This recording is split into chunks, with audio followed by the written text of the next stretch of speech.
बिस्मिल्लाहिर्रहमानिर्रहीम अस्सलाम वालेकुम। अज जी वीडियो में असी इंग्लिश ग्रामर पढ़ंदासूं जंहिं में असी लेटर वर्ड ऐं सेंटेंस जे बारे में पढ़ंदासूं त कहिड़े तरीक़े सां लेटर मिली करणी वर्ड ठाहींदा आहिनि ऐं वर्ड मिली करणी सेंटेंस ठाहींदा आहिनि। सभ खां पहिरियों आहे लेटर जी डेफिनेशन है त every alphabetical symbol is called letter. ABC जी हर एक निशानी के लेटर चइबो आहे।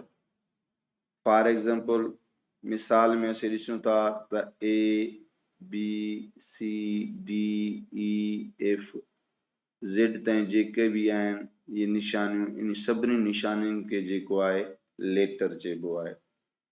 ये जेका लेटर्स आहिनि असीं टुबका मिलाए लेटर ठाहींदा आहियूं ऐं इन लेटर्स के मिलाए खणी असीं जेको आहे वर्ड ठाहींदा आहियूं ऐं वर्डनि खे मिलाए खणी असीं सेंटेंस जुमिलो तैयार कंदा आहियूं।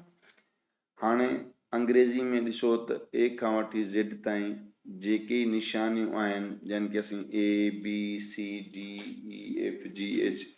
टू Z ताईं ये सब जेको आहे निशानियूं आहिनि इन निशाननि के जेको आहे अल्फाबेट भी चइबो आहे ऐं उन सां गॾु असीं इन्हनि के लेटर भी चवंदा आहियूं।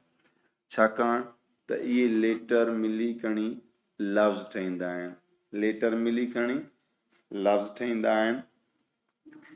जी हाणे असांजा ABC में जेको आहे 26 असांजा लेटर्स आहिनि।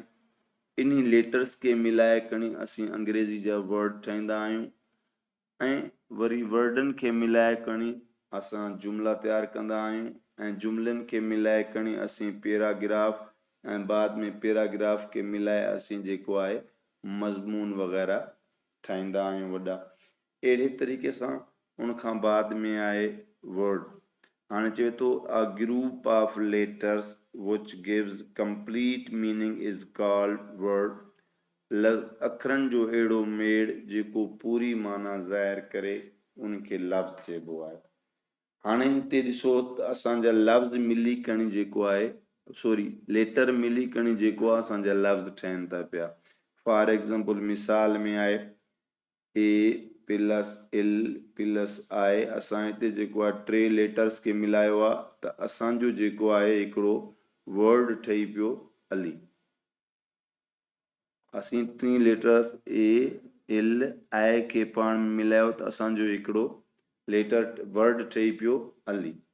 उन खां बाद में ॾिसो ॿी एग्जांपल आहे A+H+M+E+D असांजे 5 असांजा लेटर्स आहिनि। इन 5 लेटर्स के असां जॾहिं मिलायो त असांजो हिकिड़ो माना ख़ेज़ जेको आहे लफ़्ज़ ठही पियो जेको आहे अहमद।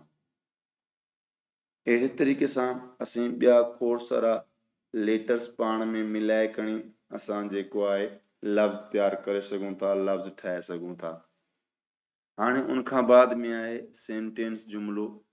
हाणे जेको आहे सेंटेंस जुमिले में छा थींदो आहे त असां जहिड़े तरीक़े सां इन लेटर्स के जेको आहे पाण में मिलाए जीअं इन लेटर्स के पाण में मिलाए वर्ड तैयार किया।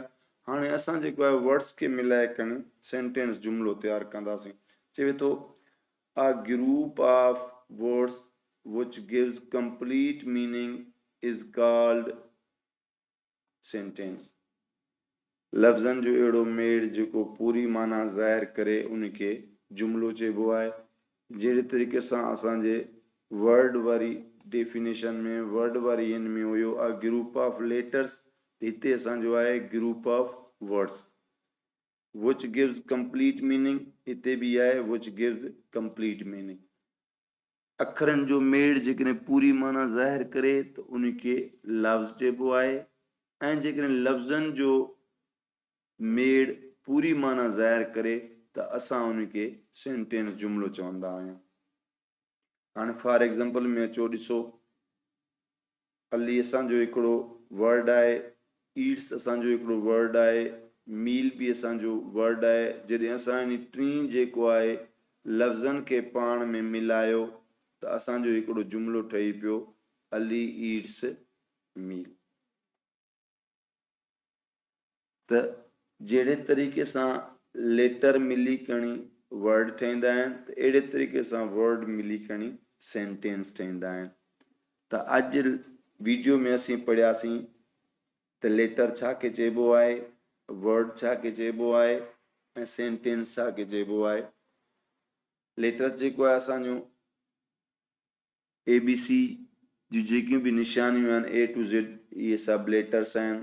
इन लेटर्स खे असीं जेकॾहिं पाण में मिलायूं था त इहे लेटर्स जेको आहे वर्ड ठाहिनि था, ऐं जॾहिं असीं इन वर्ड्स खे पाण में मिलायूं था त इहे जुमिला तयारु कनि था। उमेद आहे तव्हांखे असांजो अॼु जो लेक्चर पसंदि आयो हूंदो। जेकर पसंदि आयो आहे इनखे लाइक कयो, कमेंट कयो, शेयर कयो। वॾी महिरबानी। अस्सलाम वालेकुम।